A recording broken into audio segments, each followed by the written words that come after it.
Brushing alone cannot reach the tiny gaps between the teeth, which causes tooth decay and gum diseases. The Oracura Smart Water Flosser is the perfect solution for advanced teeth protection. Here are the simple steps to get you started. Step 1. Attach the 360-degree nozzle onto the unit. Step 2. Open the water tank cap, or you can slide the water tank down off the unit and fill the tank with water. Step 3. Select the mode normal, soft or pulse. Step 4. Press on and off key to start. Step 5.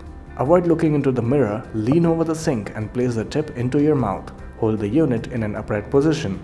Slide the jet tip along your gum line to ensure that the water flows vertically. Keep your mouth slightly open to let the water flow out. Oracura Water Flosser has 2 minutes auto shut cycle. Connect USB cable that comes with the product via any USB port for charging and charge the device for 2 to 3 hours. To change or remove the nozzle, press nozzle release button and pull the nozzle out lightly by hand. And it comes in 3 variants.